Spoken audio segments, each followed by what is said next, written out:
अब हमें समझना है रिफ्लेक्शन लाइट का कर्व सरफेस या स्फेरिकल मिरर से। तो उसके लिए पहले हमें मिरर्स के टाइप समझने पड़ेंगे, ठीक है। और मिरर के टाइप के बाद फिर हम एक एक करके एक एक मिरर पे किस टाइप की इमेजेस बनती है, बिकॉज ये हमारा बहुत इंपॉर्टेंट टॉपिक है हमें समझने वाला। और मैं कहूंगा कि इससे जब प्रैक्टिकल क्वेश्चन भी आएंगे ना, तो आप इन 6-5 केसेस जितने भी मिरर के केसेस होंगे इनको अच्छे से कवर कर लेना, आपको प्रैक्टिकल बड़े आसान लगने लगेंगे। तो सबसे पहले हम बात कर लेते हैं स्फेरिकल मिरर्स की। दो मैं आपको बता चुका था, चम्मच को देख लो, सबसे बेस्ट एग्जांपल है। चम्मच एक तरफ से अंदर की तरफ कर्व हुआ पड़ा होता है इस तरीके से अगर मैं बनाऊं, और एक तरफ से बाहर की तरफ फूला पड़ा होता है। तो अंदर की तरफ जो कर्व हुआ पड़ा होता है वो कनकेव होता है, और जो बाहर की तरफ फूला पड़ा होता है उसे हम कन्वेक्स कहते हैं। तो आपको कहता है कि जब एक फ्लैट मिरर आप देखते हो कैसा दिखता है, बाथरूम मिरर आपको दिखाता है, लेकिन कहता है उसको इमेजिन करो कि वो थोड़ा सा कर्व्ड हो, या like a big part hollow glass ball की तरह, है ना, खुली हुई मतलब खोखली ग्लास की बॉल की तरह वो कर्व्ड हुआ पड़ा हो। इन कर्व्ड, जब भी आपसे कोई पूछे कि स्फेरिकल मिरर्स क्या है, तो बोल देना कर्व्ड मिरर्स, जो थोड़े से बेंड इनवर्ड्स हो रखे हो या बेंट आउटवर्ड्स हो रखे हो। दे आर नॉट फ्लैट, ये फ्लैट नहीं होते इस तरीके से। या तो ये अंदर की तरफ झुके हुए होंगे, बेंड हुए होंगे, या फिर ये बाहर की तरफ बेंड हुए होंगे। कनकेव मिरर, कन्वेक्स मिरर, अब एक एक करके हम इनको समझेंगे। तो सबसे पहले बड़े ध्यान से देखना, मान लो एक स्फेयर, स्फेयर मतलब एक बॉल। देखो बॉल सर्कल शेप की नहीं होती, बात ध्यान रखना, 3 डायमेंशन के अकॉर्डिंग उसे हम स्फेयर शेप में कहते हैं। ये आपने 9th क्लास में मैथ्स में पढ़ लिया होगा। सर्कल 2 डायमेंशनल फिगर होती है, तो स्फेयर एक बॉल है। अब इस बॉल को मान लो, इस बॉल का एक हिस्सा हमने आधा सा काट लिया और उसको साथ रखा, तो ये कर्व हुआ पड़ा है कि नहीं हुआ पड़ा है एक तरीके से। तो ये इस तरीके से हम मिरर बना सकते हैं। या फिर आप देखो ये कनकेव मिरर की बात यहाँ पर बेस्ट समझा रखी है। हमने क्या करा, इस बॉल का इतना हिस्सा काटा, और इस हिस्से के बाद हमने इसको पीछे से ना क्या करा, पीछे से इसको बंद कर दिया, ओपेक कर दिया। ओपेक मतलब कि लाइट जब पास करेगी तो वो पार नहीं करेगी, वो रिफ्लेक्ट करेगी इस तरफ। तो ये जो अब अंदर की तरफ बेंड हुआ हुआ है, तो लाइट इस तरफ जब जाएगी तो ये कनकेव बन गया। अब इस तरीके से दिखाई देगा, देखो इस तरीके से इसका सरफेस, ठीक है ना। और ओपेक अगर हम मान लो इस तरफ उल्टा सीन कर देते हैं, कैसे, अब इस तरफ हम क्या करते हैं, जो इस कर्व्ड हिस्से को हमने काटा, तो जो अंदर की तरफ बेंड हुआ हुआ था ना, उस हिस्से को हमने अब ओपेक बना दिया। मतलब अब लाइट बाहर से हम लाएंगे, और बाहर से लाएंगे और बाहर जाएगी, अंदर नहीं आएगी वो इस तरफ। और जब बाहर से लाइट इस तरीके से रिफ्लेक्ट करेगी, तो उस टाइप पे ये कहलाएगा कन्वेक्स मिरर। क्लियर है? तो मुझे उम्मीद होगी आपको ये चीजें समझ पा रही होंगी, आप क्लियर कर पा रहे होंगे इस चीज को। तो हम एक एक करके समझेंगे कनकेव मिरर और कन्वेक्स मिरर को। तो कनकेव मिरर जो, जिनका जो जैसे चम्मच होता है ना, चम्मच का आप बेंड हिस्सा देखते हो अंदर की तरफ से जो फूला पड़ा होता है ना, जैसे चम्मच आप देखोगे तो चम्मच का अंदर की तरफ जो फूला हुआ हिस्सा होता है, वो अंदर की तरफ से उसको देखोगे तो वो कनकेव मिरर है, जो कर्व्ड इनवर्ड्स हुआ पड़ा हुआ है ना, और केव की तरह, है ना। और इसमें क्या होता है, लाइट जैसे बेंड कर आती है, बेंड करती है, बाउंस बाउंस बैक करती है, तो वो सब अपना चलेगा, वो हम समझेंगे आगे।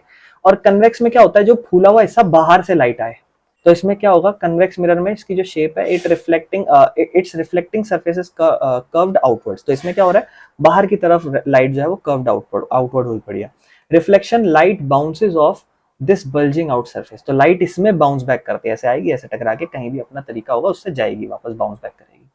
क्लियर है? बाकी देखो स्पून का हिस्सा आपको दिखा रखा है, ये अंदर की तरफ से फूला हुआ है तो ये कनकेव, और बाहर की तरफ से अगर लाइट इस तरफ से आएगी तो दैट इज कन्वेक्स, ठीक है ना। और ये चमकीला एक स्पून उठा रखा है। और ध्यान रखना, अगर कनकेव होगा तो समझ लो पीछे की तरफ से कोई लाइट नहीं आएगी, अंदर की तरफ से लाइट आएगी, ये रिफ्लेक्टिंग सरफेस है। और जब उसको उल्टा कर दोगे तो अब अंदर के हिस्से को मान लो यहां से लाइट नहीं आएगी, अब बाहर के हिस्से से लाइट आएगी, तो कनकेव कन्वेक्स की क्या एग्जाम्पल दे रखे हैं।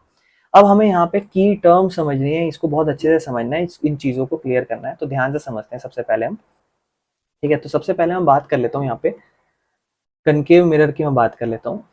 ठीक है, तो जैसे मान लो ये हमारा कनकेव मिरर हम बनाएंगे यहाँ से। ठीक है, तो सबसे पहले हम क्या करते हैं, इतने हिस्से को और इतने हिस्से को अच्छे से ड्रॉ कर लेते हैं इस तरीके से, थोड़ा जूम करके इसको, इतने हिस्से को मान लो ये वाला पार्ट हमने काट लिया है, और अब इस वाले पार्ट को हम कनकेव मिरर के सबसे पहले बात कर रहे हैं, तो इतना पार्ट ये हमारा मान लो, हम कनकेव मिरर इसको एज अ कनकेव मिरर में से यूज कर रहे हैं। तो आपको चीजें क्या समझनी है, सबसे पहले तो ये समझना, जितना आपका मिरर है, अब आपका मिरर यहाँ से लेकर यहाँ तक है, तो इनके बीच का जो डिस्टेंस कहलाता है, सबसे पहले इसको ध्यान रखना, ये कहलाता है अपर्चर। ये वाला हिस्सा हमारा कहलाता है अपर्चर, ठीक है ना। ये वाला हिस्सा हमारा कहलाता है इतना डिस्टेंस यहाँ से लेकर यहाँ।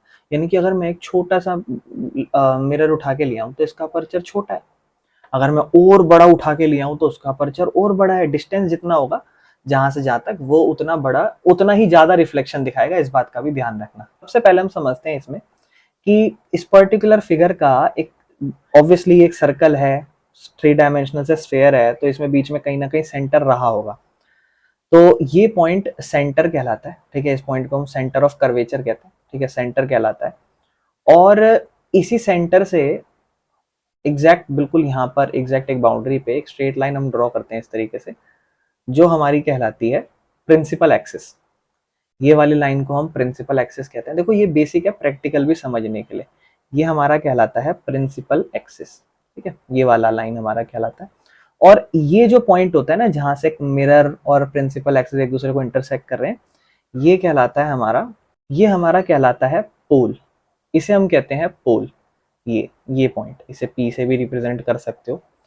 और एक बात का ध्यान रखना, आपको पता है कि जो कनकेव मिरर है उसको थोड़ा सा ना लॉजिक भी समझो, थोड़ा सा ना अपने आप को पता है कैसे समझाओ कि यार ये अंदर की तरफ झुका हुआ है इस तरीके से, तो लाइट कभी भी आएगी ना वो दूर नहीं भागेगी, वो ना ऐसे जब भी कभी लाइट आएगी इस तरीके से तो वो अंदर की तरफ भागेगी, जब भी कभी ऐसे लाइट आएगी वो अंदर की तरफ भागेगी, अंदर की तरफ बेंड होगी, तो लाइटें आपस में मिलेंगी। तो हमें ये तो पता है ये कन्वर्जिंग नेचर का है ना। और वहीं हम अगर हम कन्वेक्स बनाए तो हमें पता है लाइट आ रही है तो दूर ही भागेगी, लाइट आ रही है तो दूर ही भागेगी, वो डाइवर्जिंग नेचर का होता है, यानी कि उसमें लाइटें कभी मिलती नहीं है आपस में। तो हमें ये चीज की तो समझ है कि ये कन्वर्जिंग नेचर का है। तो हम इसके बाद समझते हैं कि जब भी कोई लाइन यहाँ से पास करती है रिफ्लेक्शन के लिए, जब भी कोई लाइट आती है इस तरीके से, तो वो जनरली हम ऑब्जर्व करते हैं जितनी भी एक स्ट्रेट लाइन आती है इन्फिनिटी से या पैरेलली, इस लाइन के पैरेलली जब भी आती है, तो वो जिस पॉइंट से इंटरसेक्ट करती है ना वो एक कॉमन पॉइंट होता है। हमेशा जितनी भी पैरेलल लाइन आएंगी ना हमेशा एक कॉमन पॉइंट से इंटरसेक्ट करेगी, जितनी भी लाइन आएगी हमेशा एक कॉमन पॉइंट से इंटरसेक्ट करेगी, एक कॉमन पॉइंट से इंटरसेक्ट करेगी। और वही कॉमन पॉइंट कहलाता है फोकस पॉइंट या फोकस। इस पॉइंट को हम कहते हैं फोकस। और एक बड़ी खासियत वाली बात होती है, ये जो फोकस होता है ये इन लाइन की वजह से बना है, ध्यान रखना। और यही फोकस जो होता है सेंटर से जो बाउंड्री पॉइंट होता है उसके बीच का डिस्टेंस रेडियस कहलाता है। तो जो फोकस होता है वो उसी रेडियस का हाफ होता है। मान लो इसका रेडियस 5 सेंटीमीटर था या मान लो 6 सेंटीमीटर था, 6 सेंटीमीटर, तो जो फोकल लेंथ बनी होगी ना यहाँ से लेकर इस पोल से लेकर यहाँ फोकस तक जो लेंथ बनी होगी वो 3 सेंटीमीटर बनी होगी। या फिर आप ऐसा समझ लो आपको सेंटर नहीं पता कितना है, तो आप क्या करो एक स्ट्रेट लाइन पास करा दो। आपको पता है मेजरली सेंट्रल 2-4 लाइनें मैंने ऐसे पास कराई तो मुझे पता है एक पॉइंट पे बेंड करेगी, मुझे पता है एक पॉइंट पे बेंड करेगी, मुझे पता है एक पॉइंट पे बेंड करेगी। जब भी वो जिस भी पॉइंट पे बेंड करके जाएगी वो पॉइंट से मैं एक स्ट्रेट लाइन बना लूंगा पोल की तरफ, और मैं कहूंगा यहाँ से लेकर, अब देखो मैं क्या करूंगा ना बाकी सारी लाइनों को हटा दूंगा 2 मिनट के लिए अपने आपको समझाने के लिए। अब मैं कहूंगा कि ये वाला जो यहाँ से लेकर यहाँ तक जो लेंथ है ना ये फोकस कहलाएगी, मतलब है तो ये पॉइंट फोकस, और यहाँ से लेकर यहाँ तक ये जो लेंथ कहलाएगी इसे मैं कहूंगा फोकल लेंथ, है ना, फोकल लेंथ। और ये फोकल लेंथ का अगर मैं इतनी ही, जैसे मान लो 3 सेंटीमीटर निकली, इतना ही और मैं 3 सेंटीमीटर बढ़ा दूंगा तो मैं ये जो सर्कल बन रहा है कनकेव मिरर से उसके सेंटर पे पहुंच जाऊंगा। ये चीज मैं क्लियर कर सकता हूँ अपने आप को। तो यहाँ पे हमने कुछ कुछ चीजें समझी हैं जिसको हम अब डायग्राम के थ्रू समझेंगे, तो बड़े ध्यान से देखना। सबसे पहला कहता है सेंटर ऑफ कर्वेचर। तो कहता है इमेजिन करो एक कर्व्ड मिरर है और बड़े से होलो ग्लास का, तो एक बहुत बड़ा ग्लास था मान लो, और इस होलो ग्लास का कर्व्ड मिरर हमने छोटा सा एक मिरर का पार्ट बनाया है पूरे बड़े ग्लास से। तो आपको कहता है जो सेंटर होता है ना इमेजिनरी बॉल, ये एक तरीके से बॉल थी, तो सेंटर जो होता है वो कहलाता है सेंटर ऑफ कर्वेचर, और वो एक तरीके से सर्कल का सेंटर ही होता है, ठीक है ना। यानी कि जब भी आप कभी इसका फेयर डायग्राम बनाओगे ना पेपर में, तो आप सबसे पहले क्या करना बेटा, आप सबसे पहले एक सर्कल बनाना, और सर्कल को कंपास का यूज करके बनाना। जब भी आप बनाओगे तो आप अज्यूम करना, जैसे मान लो उसकी लेंथ कुछ भी अज्यूम कर लेना, मेजरली थोड़ी बड़ी अज्यूम कर लेना, 3 सेंटीमीटर 5-6 सेंटीमीटर अज्यूम कर लेना मान लो आपने करी। तो ये आप पहले इस तरीके से बनाना, फिर क्या करना, फिर इतने हिस्से को ना यहाँ से रबड़ से मिटो देना, ठीक है ना, ये हिस्से को, ठीक है। जब आप इस हिस्से को मिटोगे ना रबड़ से तो आपकी चीजें थोड़ी सी आसान हो जाएंगी, ठीक है ना। फिर आपके लिए कनकेव मिरर बन जाएगा, जैसे आप मिटोगे तो इस तरीके से आपके पास बन जाएगा, यहाँ से आपका सेंटर होगा, ये सारी चीजें आपकी तैयार हो जाएंगी, ठीक है ना, कनकेव मिरर तैयार हो जाएगा। अच्छा ध्यान रखना इसके बाद क्या कहता है, फॉर अ कनकेव मिरर, जो कनकेव मिरर होता है उसका सेंटर ऑफ कर्वेचर जो होता है हमेशा उसके सरफेस के सामने होता है। अब देखो आप देख चीज ध्यान रखना, जैसे मान लो 2 टाइप के मिरर होते हैं, हम समझ चुके हैं बात, ये होता है हमारा कनकेव और इस तरीके से होता है हमारा कन्वेक्स। तो ये हमें पता है पीछे की तरफ से पॉलिश्ड है, पीछे की तरफ से लाइट आएगी तो पार नहीं करेगी, यहीं से लाइट आएगी, इस डायरेक्शन में यहीं से लाइट आएगी। और इस वाले में क्या सीन होता है, इस वाले में ये पीछे की तरफ यहाँ पॉलिश्ड है, ठीक है, बाहर की तरफ से ये खुला हुआ है, तो यहाँ से लाइट इस डायरेक्शन में आएगी। पर पॉइंट पता है क्या है, यहाँ पर जो सेंटर बनता है वो इधर बनता है। अब खुद सोचो इसका सर्कल तो यहाँ बन रहा होगा तो इसका सेंटर यहाँ बनेगा, शीशे के सामने तो बनेगा नहीं, तो इसमें एक ये चीज भी हमें समझनी है कि उसका उसका जो रिफ्लेक्टिंग सरफेस है उसके पीछे बनता है सेंटर ऑफ कर्वेचर, और इसके रिफ्लेक्टिंग सरफेस के सामने बनता है सेंटर ऑफ कर्वेचर, और इसी लाइन को हम प्रिंसिपल एक्सिस कहते हैं। यहाँ भी सेम प्रिंसिपल एक्सिस कहा जाएगा। इस पॉइंट को हम पोल कहेंगे, इस पॉइंट को हम पोल कहेंगे, और सेंटर और यहाँ तक पोल तक की जो बिल्कुल बीच की दूरी है वो रेडियस कहलाएगी, और यहाँ पे भी पोल और सेंटर के बिल्कुल बीच की दूरी रेडियस कहलाएगी। क्लियर है? इसके बाद हम रेडियस की बात करें तो ऑब्वियस सी बात है, सेंटर तो हमने बनाया है, सेंटर से सर्कल, जैसे ये सर्कल का सेंटर है और इससे बाउंड्री मैच करोगे तो ये रेडियस कहलाता है। तो आपको बोलता है रेडियस जो होता है, अब ये ध्यान रखना ये इमेजिनरी ग्लास बॉल है, और ये सब जो आप लाइन भी बना रहे हो ये सब एक्चुअल में है नहीं, कोई लाइन बनती नहीं। अब आप एक चम्मच उठा लो और लाइट पास करा दो तो आप वो लाइन थोड़ी ना यहाँ कोई पाओगे, वो तो इमेजिनरी लाइन है, अपने अपनी तरफ से बना रहे हैं हम इसको, ठीक है ना। तो इस चीज का भी ध्यान रखना आप लोग, ठीक है। चलो इसके बाद पोल हम समझ चुके हैं, बिल्कुल बीच का रिफ्लेक्टिंग, मतलब जैसे ये आपका एक्सिस है और उसके बिल्कुल बीच में एक तरीके से मिडल पॉइंट कहलाता है मिरर का रिफ्लेक्टिंग सरफेस। अगर मिरर इतना बड़ा है तो उसका मिडल पॉइंट मान लो एक तरीके से बिल्कुल बीच में। आप कोशिश करना जब भी आप कभी फिगर बनाओ तो जो पोल है वो उसको ऐसे मत बना देना, यहाँ मत बना देना, थोड़ा सा कोशिश करना कि बिल्कुल बीच के सरफेस में आप बनाओ इसको, ठीक है। चलो आगे चलते हैं। इसके बाद कहता है प्रिंसिपल एक्सिस। प्रिंसिपल एक्सिस हम बात कर चुके हैं, एक स्ट्रेट लाइन होती है और इमेजिनरी, हम इमेजिन कर रहे हैं जो स्ट्रेट लाइन है, इमेजिन कर रहे हैं, एक्चुअल में नहीं है ये। और ये पोल से पास करती हुई जाती है और सेंटर से होती हुई जाती है, और ये मेन सेंट्रल लाइन होती है इस पूरे मिरर में, और मिरर के आर पार ये सिमेट्रिकल फिगर बनाती है। सिमेट्रिकल कैसे? जैसे अगर मैं बनाऊं इस तरीके से फिगर और फिर मान लो मैं एक स्ट्रेट लाइन ऐसे पास करा दूं, तो इतने हिस्से को जरा आप 2 मिनट के लिए क्या करो, इतने हिस्से को गायब कर दो, इतने हिस्से को। तो जितना हिस्सा ये है इसका सिमेट्रिकल का भी बनाना पड़ेगा, तो एग्जैक्टली ऐसा ही तो बनेगा शीशे में इसका सिमेट्रिकल। तो ये कह रहा है कि ये इसका सिमेट्रिकल होता है, बिल्कुल एग्जैक्ट दोनों बराबर वे में काट के जाती है एक दूसरे को, ठीक है ना। चलो आगे चलते हैं। इसके बाद हम अपर्चर ऑलरेडी समझ चुके हैं। जो भी ये सरफेस है, जैसे ये कनकेव है, ये कन्वेक्स है, तो इनकी जो डिस्टेंस है यहाँ से लेकर यहाँ तक, ये जो डिस्टेंस है, इसी डिस्टेंस को हम अपर्चर कहते हैं। और कहता है अपर्चर जनरली साइज है और एक तरीके से डायमीटर भी कह सकते हो रिफ्लेक्टिंग सरफेस का, और it is a part of mirror that actually catches the end reflect the light. तो ये एक्चुअल में यही पार्ट है जहाँ पे लाइट आ रही है, इसके अलावा और कहीं तो छोड़ना आएगी, यही पार्ट है जहाँ लाइट आएंगी और रिफ्लेक्ट करेगी, ठीक है ना। और ये जनरली शाइनी पार्ट होता है जहाँ पे लाइट रिफ्लेक्ट करती है, थोड़ा शाइनी पार्ट है, जो शाइनी पार्ट है तभी तो अच्छे से रिफ्लेक्शन हो पाएगा। कहता है जितना बड़ा अपर्चर होगा मतलब लाइट ज्यादा कलेक्ट होगी, इमेज बहुत अच्छी बनेगी, ब्राइट बनेगी, डिटेल्ड बनेगी। लेकिन अगर छोटा अपर्चर होगा तो इमेज ज्यादा बड़ी अच्छी नहीं बन पाएगी, थोड़ी सी छोटी बनेगी, साइज भी छोटा होगा और लेस शार्प होगी। मतलब मान लो ये इतना बड़ा अगर अपर्चर है और इसके अंदर मैं इतना सा बना दूं तो इसका अपर्चर छोटा है, तो यहाँ इमेज इतनी अच्छी नहीं बन पाएगी जितनी अच्छी यहाँ बनेगी। सेम है यहाँ पे भी, कन्वेक्स में भी यही कहानी है, ठीक है ना। अब इसके बाद देखो प्रिंसिपल फोकस बना दिया और फोकल लेंथ बना दिया। मैं आपको समझाता हूँ फोकल लेंथ या फोकस एक्चुअल में बनाया कैसा होता है। मैंने एक इंस्टाग्राम पर रील देखी थी तो मैं आपके लिए वो रील लेकर आता हूँ, ये ध्यान से देखना। पैरेलल लाइन गई है देखो, अब ये अपने आप ही एक एग्जैक्ट पॉइंट पे, आप इसे दोबारा देखना। एक स्ट्रेट लाइन लाए, एक स्ट्रेट लाइन लाए,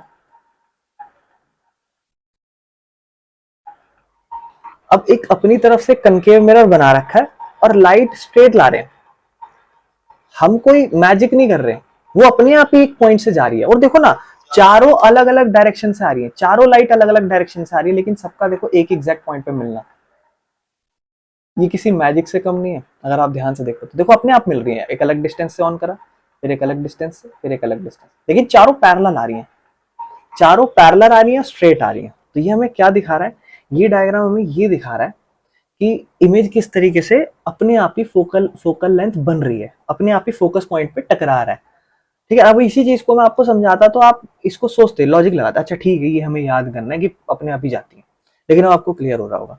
तो principal focus diagram next slide पे है। प्रिंसिपल फोकस अब आप समझ चुके हो, प्रिंसिपल फोकस कुछ नहीं, ये हमारा प्रिंसिपल फोकस कहलाता है। सारी लाइट जा रही है, देखो अपने आप ही टकरा रही है। अब बताओ, इस चीज को मुझे एक्सप्लेन करने की ज्यादा जरूरत नहीं है, अब मेरी मेहनत कम हो गई है। अब आप समझ रहे हो, पैरेलल जाएगी अपने आप ही फोकस से निकलेगी, चाहे कहीं से भी जाए लेकिन अपने आप ही निकले। अगर यहां से भी चली जाएगी इतनी हो तो भी वो फोकस से ही जाएगी, ठीक है ना। तो ये चीज एक बहुत बढ़िया होती है, और ये जब जहां बनती है ना वहां आप समझ लो कि ये ऐसा समझ लो, मैं बनाता हूं, देखो ध्यान से देखना। जैसे मैंने मान लो ये बनाया, ये हमारा कनकेव मिरर, अब ऐसे स्ट्रेट लाइन गई, मान लो 2 लाइन है और 2 लाइन ऐसे एक दूसरे को इंटरसेक्ट करके ये पॉइंट, तो मुझे पता है ये फोकस बन जाएगा। अब ये जितने भी है ना, इसका मैं डिस्टेंस मेजर कर लूंगा, और जितना ये डिस्टेंस होगा उतना ही इतना डिस्टेंस बना के ये मेरा सेंटर होगा, यानी कि मैं सर्कल का सेंटर बता सकता हूँ, रेडियस बता सकता हूँ सिर्फ इस लाइट के थ्रू। ये चीज आप समझ पा रहे होगे, क्लियर है। चलो हाँ, फिलहाल हमें थ्योरी पढ़नी पड़ेगी प्रिंसिपल फोकस। तो इमेजिन करो लाइट बहुत सारी आ रही है दूर से और फिर पैरेलल रेज आ रही हैं, तो आपको पता है रिफ्लेक्ट के बाद कन्वर्ज होती है कनकेव में। आप खुद सोचो ना, इस तरीके से नेचर है, लाइट आ रही है तो नीचे टकरा के जाएगी, लाइट आ रही है तो इधर की तरफ ही टकराएगी, दूर और नहीं भागने वाली। तो कन्वर्ज होती है लाइट, ठीक है ना, बेंड करती है इनवर्ड और एक साथ आती है सारी, और सारी प्रिंसिपल एक्सिस की तरफ आ रही होती है। और मीटिंग पॉइंट कहलाता है प्रिंसिपल फोकस। जहां पर भी एक ऐसा पॉइंट होता है, जितनी भी सारी पैरेलल लाइन आ रही है, जब भी वो एक एग्जैक्ट फोकस पॉइंट पे टकराती है, वो हमारा प्रिंसिपल फोकस कहलाता है। और कनकेव मिरर की हम बात करें तो प्रिंसिपल फोकस एक एक्चुअल में रियल और लोकेटेड है in front of the mirror. आप खुद सोचो, मिरर के सामने बन रही है एग्जैक्ट इमेज, तो ये रियल इमेज बन रही है कि नहीं? अब आप खुद सोचो ना, जब आपने देखा ये कनकेव मिरर है इस तरीके से, तो लाइट आ रही है अलग अलग डायरेक्शन से, इधर से इधर से, सब इस तरफ, सब इस तरफ, सब इस तरफ, ऐसे ऐसे पास करके जा रही है। और ये क्या है? ये फ्रंट ऑफ मिरर ही बन रहा है ना, पीछे तो कहीं नहीं जा रही ना इमेज, है ना? तो इमेज रियल बन रही है और उल्टी है, क्योंकि जिस तरफ से आ रही है अपोजिट जा, जिस तरफ से आ रही है अपोजिट, तो उल्टी इमेज बन रही है अपने आप ही। ठीक है ना, क्लियर है? चलो, अच्छा, जो प्रिंसिपल फोकस है वो रियल क्यों मान रहे हैं हम? रियल इसलिए मान रहे हैं, पैरेलल लाइट जब आ रही है भाई, वो एक्चुअल में टकरा रही है और कैचेबल है, हम स्क्रीन पे उसको कैच कर सकते हैं, पता लगा सकते हैं। ये सारी चीज मैं आपको दिखा चुका हूँ, ठीक है ना। विजिबल इमेज होता है, विजिबल स्पॉट होता है, आप देख सकते हो एक ब्राइट डॉट। अब आपको क्या होगा ना, इसका हम बहुत जगह यूज उठा सकते हैं, या फिर हम ये समझ सकते हैं कि बहुत सारी लाइटें इस तरीके से कनकेव मिरर लगा दो, मान लो यहीं पे लाइट चाहिए, तो सारी लाइट को पैरेलल लाओ, सारी लाइट को पैरेलल लाओ, ठीक है ना, और फिर सारी इसी फोकस से टकरा के जाएंगी सारी, तो वो स्पॉट पे सोचो, वो स्पॉट पे कितना लाइट जाएगा, कितना ज्यादा ब्राइटनेस हो जाएगा, या अगर हीट भी जा रही होगी तो कितना हीट जाएगा, ठीक है ना। इसी को हम फोकल लेंथ, अब फोकल लेंथ समझने की कोशिश करते हैं, ठीक है ना। अब फोकल लेंथ समझते हैं, ये जो फोकस पॉइंट बना यहाँ से, ये जो हमारा पोल है, इनके बीच की दूरी ही फोकल लेंथ कहलाती है, और ये रेडियस के हाफ होती है। यहाँ से लेकर अगर यहाँ तक हमारा रेडियस कहलाता है, तो ये रेडियस की आधी कहलाती है, बस इस चीज का ध्यान रखना। आगे इसी चीज को एक्सप्लेन करेंगे हम। अगर हम बात करें कन्वेक्स मिरर के फोकल फोकस या फोकल लेंथ की, तो इसमें भी क्या सीन रहेगा, अब इसको समझते हैं। अब इसका थोड़ा सा क्या डिफरेंट है, वर्चुअल है, ये रियल तो बनेगा नहीं।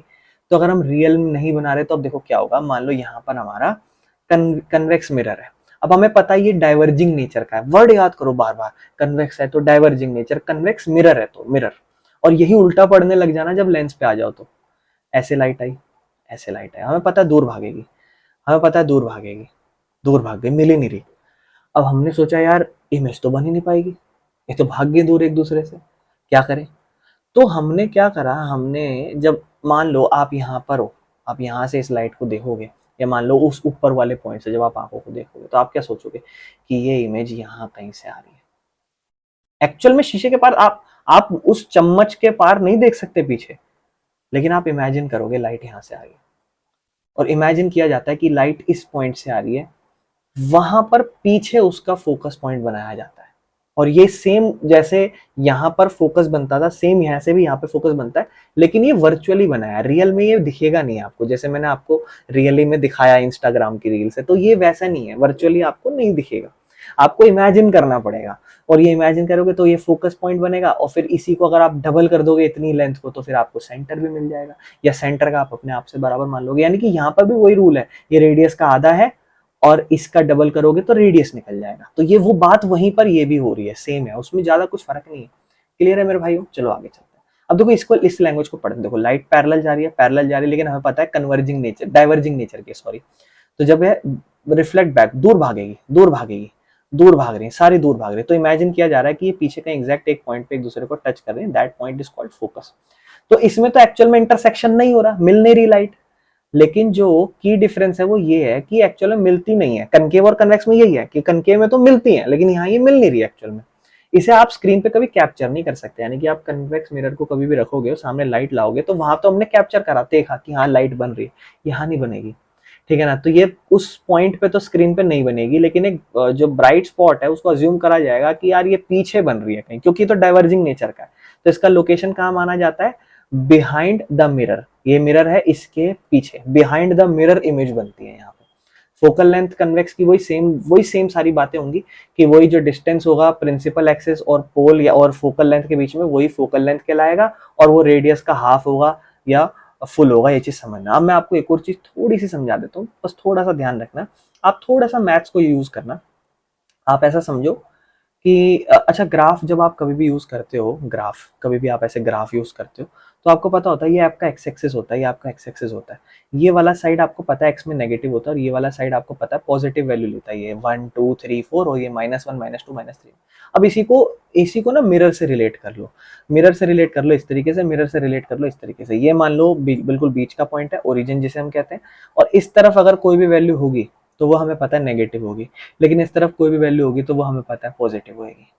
यानी कि यहाँ पर कभी भी जो फोकल लेंथ होगी उसको प्लस में लिखा जाएगा और यहाँ पे कभी भी फोकल लेंथ होगी उसे माइनस में लिखा जाएगा, क्योंकि हमें पता है फोकल लेंथ तो इसकी यहीं रहेगी और इसकी यहाँ नहीं रहेगी, क्योंकि इसमें यहाँ ये मिलेंगे तभी तो बनेगी, इसकी तो बनेगी नहीं तो दूर भागेंगे, तो इसकी इमेज हमेशा पीछे बनेगी यहाँ पे, तो इसलिए उसका फोकस पॉइंट जो है नेगेटिव बनेगा, सॉरी पॉजिटिव बनेगा, उल्टा बोल दिया, नेगेटिव इस केस में बनेगा। ठीक है, चलो। अच्छा, वैसे यहाँ ये क्या बोल रहा है कि जो फोकल लेंथ होती है कन्वेक्स मिरर की वो यूजुअली नेगेटिव साइन में कंसीडर करी जाती है। ये वाली बात जो है थोड़ी सी गलत लिखी है, ध्यान रखना। फोकल लेंथ इसकी पॉजिटिव मानी जाती है। ठीक है, ध्यान रखना इस चीज। Relation between radius of curvature and focal length of spherical mirror. ठीक है ना, तो जो रिलेशन है रेडियस ऑफ कर्वेचर के बीच में और जो फोकल लेंथ है स्फेरिकल मिरर, इनके बीच में जो रिलेशन है ये समझ लेते हो। देखो ऑब्वियस सी बात है, मैं आपको समझा चुका हूँ। चाहे आप ये लेंस मिरर उठा लो, चाहे आप ये मिरर उठा लो, यहाँ से आपको पता है यहाँ पर फोकस बन जाता है। यहाँ पे जो भी लाइट आती है सब यहाँ टकरा के जाती है और ये फोकस यहाँ से लेकर पोल तक एक लेंथ बनाता है और इसी को आप डबल कर दोगे तो मैं आपको कब से समझा रहा हूँ, रेडियस बन जाता है। तो आप कह सकते हो कि जो रेडियस का आधा होता है वो फोकल लेंथ होता है, यानी कि फोकल लेंथ कभी भी निकालना हो तो रेडियस का आधा कर दो, या कभी आपको रेडियस निकालना हो तो इस फोकल लेंथ का डबल कर दो। बस वही चीज है, इसको याद करने की भी कोई जरूरत नहीं, बेसिक सा क्वेश्चन आ रखा है। कहते हैं स्फेरिकल मिरर है और फोकल लेंथ बताओ, स्फेरिकल मिरर है, उसका जो है 20 सेंटीमीटर का रेडियस है, तो रेडियस 20 सेंटीमीटर का, फोकल लेंथ 10 की हो जाएगी, आधी हो जाएगी। ठीक है ना, बस इसको सॉल्व करने की भी जरूरत नहीं है। चलो, बाकी अब हम इसके कनकेव मिरर्स के कुछ रूल्स पढ़ते हैं जो हमें समझने हैं, कुछ रूल्स। तो मैं अब आपको रूल समझा देता हूँ। ठीक है, बेसिकली बड़े ही ध्यान से समझना, यहीं से समझ लेते हैं हाथों हाथ। तो देखो कुछ नहीं है, सबसे पहला रूल, कनकेव कनकेव मिरर हमारे पास बना हुआ है, सामने से पैरेलली एक लाइट आएगी, तो अब आप समझ ही चुके हो, पैरेलल लाइट आएगी तो वो कन्वर्जिंग है, नीचे की तरफ जाके टकराएगी और नीचे की तरफ जब भी वो पास करके जाएगी वो फोकस से होते हुए जाएगी। बहुत ही बेसिक सी है। यानी कि आपसे कभी भी कोई पूछे कि कनकेव मिरर में कोई भी लाइट पैरेलल आ रही है, कहां से बाउंस बैक या कहां से रिफ्लेक्शन करते हुए जाएगी, तो आप बोलोगे भैया वो फोकस से मिलती हुई जाएगी। ठीक है ना, अब इसी को ध्यान से समझना, इसी को हम जैसे रूल नंबर 2 को छोड़ो, इसी को हम ना रूल नंबर 3 पर पढ़ते हैं पहले। क्या, इसी को उल्टा कर दो, मतलब अगर कोई लाइट मान लो फोकस से होती हुई जाए, ये फोकस से होती हुई जाए ऐसे, इस तरीके से, मान लो लाइट इस बार पैरेलल नहीं जा रही, फोकस से होती जा रही, तो उल्टा केस है, तो वो पैरेलल होकर बाउंस बैक करेगी। अब बताओ, दो केस तो ऐसे समझ में आ गए। और तीसरा केस बड़ा आसान है, सेंटर से जाएगी तो सेंटर से वापस आएगी, बस इतना समझना, और क्या प्रॉब्लम है, कुछ भी नहीं समझना। यानी कि सेंटर से आ रही है तो सेंटर से जाएगी, पैरेलल आ रही है तो फोकस से, लेकिन फोकस आ रही तो पैरेलल। बस क्लियर है, कोई दिक्कत तो नहीं। चलो आगे चलते हैं। रूल नंबर 4 बड़ा ही बेसिक है, आप पढ़ चुके हो। कभी भी पोल से जाए, मान लो सेंटर से फोकस पैरेलल अलग चीज है, अगर पोल से जाए तो कहता है जितना एंगल नॉर्मल, क्योंकि एक तरीके से नॉर्मली लाइन है, आप खुद सोच लो, इमेजिन कर लो नॉर्मली है, तो जितना एंगल इसका है ना उतने एंगल से रिफ्लेक्ट बैक करेगी। मतलब अगर ये 30 डिग्री एंगल से आया है नॉर्मल और इसका डिग्री, तो ये 30 डिग्री से रिफ्लेक्ट बैक करेगी, जितने एंगल से आ रही है उतने एंगल से वापस जाएगी। तो ये 3-4 केस आपने समझ लिए, जिससे आप अलग अलग जगहों पर केस समझ पाओगे इसके सारे। ठीक है ना, तो हम इसके केस समझेंगे समरी टेबल से। ठीक है ना, तो पैरेलल आ रही हो तो फोकस से जाएगी, सेंटर से आ रही हो सेंटर से वापस जाएगी, फोकस से जा रही हो तो पैरेलल जाएगी, और पोल से आ रही हो तो बराबर एंगल से वापस जाएगी। अगर पोल पे गए तो बराबर एंगल से जाएगी। अब हम इसके एक एक करके केस पढ़ेंगे कि 6 पॉसिबल चीजें हो सकती हैं कनकेव मिरर के केस में। वो 6 की 6 पॉसिबल केसेस हम पढ़ेंगे, बहुत अच्छे से समझेंगे। ठीक है, तो देखो ये सारे केसेस को ना उल्टा थोड़ा समझा रखा है, तो मैं इसको रिवर्सली चलाऊंगा। मैं सबसे पहले आपको समझाऊंगा केस नंबर 6। ठीक है ना, मैं आपको सबसे पहले समझाऊंगा केस नंबर 6। और केस नंबर 6 में आपको एडवाइस करूंगा जो आपकी बुक में हो वो ज्यादा पढ़ लेना, पहले उसको अज्यूम कर लेना, इसलिए इसको मैं अलग से ड्रॉ करवाऊंगा, फिर आपको ये वाला केस भी मैं समझा दूंगा। तो सबसे पहले क्यों ना मैं आपको जो हम बुक में देखते हैं वो वाला केस बता दूं। तो ये हमारा कनकेव मिरर है, और आप चीजें समझना, यहाँ पे आप कनकेव मिरर के, ध्यान रखना कनकेव मिरर के आप 6 केस पढ़ने वाले हो यहाँ पे कनकेव मिरर के, क्योंकि इसमें रियल इमेज बन रही है तो 6 केस पढ़ने वाले हो आप यहाँ पर। और कन्वेक्स तो दूर भाग रहा है तो उसके ज्यादा केस नहीं है, उसके 1-2 केस हैं, पर मैं आपको कहूंगा अगर आप प्रैक्टिकल इस चैप्टर के अच्छे से समझना चाहते हो तो आपको इसका एक एक प्रैक्टिकल न्यूमेरिकल नहीं, ये वाला जो प्रैक्टिकल बनाना आता है इसको याद करना पड़ेगा और समझना पड़ेगा। याद करने की भी कोई जरूरत नहीं है। आप इसको यूं मत सोचो ये मुश्किल है, रट्टा मारना, कुछ नहीं है मेरे भाई, सब आसान आसान है। तो आप समझो, अब ये हमारा कनकेव मिरर है। तो इसमें क्या होता है, बड़े ध्यान से समझना, इसमें सबसे पहला केस क्या होता है ना, देखो जितना हम अपोजिट रखेंगे तो केस अपोजिट बनेगा, जितना मतलब ऐसा समझ लो कि मैं जितना वस्तु, क्योंकि देखो अब चीज क्या होगी, लाइट एक जगह से आएगी और एक जगह पे मिलेगी, एक जगह से फिर आगे आएगी फिर मिलेगी, फिर अलग जगह से आएगी फिर अलग जगह मिलेगी। तो आप समझो कि हम सबसे पहले वस्तु को बहुत दूर रखेंगे, फिर हम वस्तु को थोड़ा आगे लाते जाएंगे, आगे लाते जाएंगे, आगे लाते जाएंगे, आगे लाते जाएंगे। तो जब हम सबसे दूर रखेंगे तब सबसे पास में, मिरर के सबसे पास में इमेज बनेगी। जैसे हम इसको पास लाते जाएंगे, वस्तुओं को मिरर के पास लाते जाएंगे तो इमेज दूर भागती जाएगी। पहले केस में हम ऑब्जेक्ट को बड़ा रखेंगे, दूर से रखेंगे तो इमेज बहुत ही ज्यादा छोटी बनेगी, फिर हम इसको पास लाएंगे ना तो इमेज बड़ी बनती जाएगी। कुछ नहीं समझा तो कुछ मत करो, चम्मच उठाओ और चम्मच को कनकेव मिरर की तरफ रख के अपनी शक्ल नाक के पास, मुंह के पास लेके जाओ, बड़ा बड़ा नजर आने लग जाएगा। तो आप क्या कर रहे हो, दूर पास ला रहे हो अपने फेस को, तो आप देख रहे हो आपकी शक्ल बड़ी होती जा रही है। इस चीज का समझना, और नहीं तो कर करके धीरे धीरे समझ जाओगे और एक का एक अपोजिट मिलेगा आपको बढ़िया सा। तो सबसे पहले केस में हम एक वस्तु को इनफाइनाइट लेवल पे रख रहे हैं, इन्फिनिटी मतलब बहुत ही दूर, हम कैलकुलेट ही नहीं कर रहे, बहुत दूर रख रहे हैं। तो वहां से एक लाइट ऐसे रे पैरेलल आएगी। देखो थोड़ा सा क्या ना, ड्राइंग्स को एडजस्ट करना, तो एक काम करते हैं, चलो बना ही लेते हैं। तो यहाँ से इस तरीके से पैरेलल आ रही है मान लो, और यहाँ से एक लाइट इस तरीके से पैरेलल आ रही है, ठीक है। अब हमें इस चीज को समझना है बहुत ध्यान से, ठीक है। इस तरीके से आ रही है और यहाँ हम मान लो हम सेंटर बना रहे हैं, ये हमारा फोकस है। तो हमें पता है पैरेलल आती है तो फोकस से होती हुई जाती है, पैरेलल आती है तो फोकस से होती हुई जाती है। ये हमारा फर्स्ट केस है, बस कुछ भी नहीं। यहाँ हमने ऑब्जेक्ट रखा, अब ऑब्जेक्ट का साइज देखो, गया आपको पता है पैरेलल ही जाएगा, फोकस से होता हुआ टकरा जाएगा। यहाँ पर हमारी इमेज बन रही है, ऑब्जेक्ट के हिसाब से इमेज देखो कितनी सी छोटी सी बन रही है।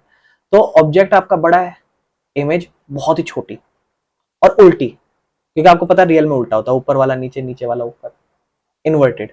तो इमेज जो बनी, जो अभी आपने यहाँ इस पॉइंट पे इमेज देखी, वो रियल बनी, उल्टी बनी। रियल मतलब भाई शीशे के सामने बन रही है तो इमेज सीधी तो बनेगी, रियल बनी, इन्वर्टेड बनी, ठीक है ना। और एक्सट्रीमली या हाईली डिमिनिश्ड, एक्सट्रीमली या फिर आप कह दो हाईली डिमिनिश्ड, बहुत ही ज्यादा छोटी। अब ये वाला केस जनरली हम एनसीईआरटी में फॉलो करते हैं, तो आप क्या करना, इस वाले केस को आप समझ लेना। तो इसमें ना ऐसे दूर से ला रहे हैं, बहुत दूर से, यहाँ से कहीं से ऑब्जेक्ट को ला रहे हैं इस तरीके से। अब हमें पता है जिस एंगल से आ रहा है, यहाँ आप नॉर्मल बना लोगे, जिस एंगल से आ रहा है उतने एंगल से ये इंटरसेक्ट करेगा, बराबर एंगल से। और ये भी, ये बिल्कुल एग्जैक्ट पोल पे आ रहा है तो ये भी एग्जैक्ट उसी एंगल से इंटरसेक्ट करेगा। और जैसे ही इंटरसेक्ट करेगा तो ये कहीं कहीं ना कहीं पे मिलेंगे। तो इसको क्या अज्यूम करा जा रहा है, इस तरीके से अज्यूम कराया जा रहा है, ध्यान से देखना। ये हमारा कनकेव मिरर है।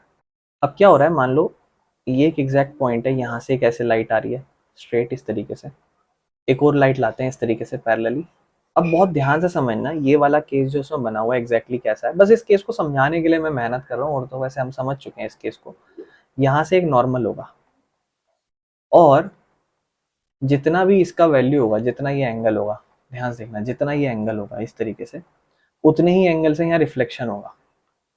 तो अज्यूम करते हैं जितना भी कुछ होगा इस तरीके से कुछ ये लाइट रिफ्लेक्ट करेगी, मान लो ऐसे, ठीक है, मान लो इस तरीके से ये रिफ्लेक्ट करके जा रही है, ठीक है।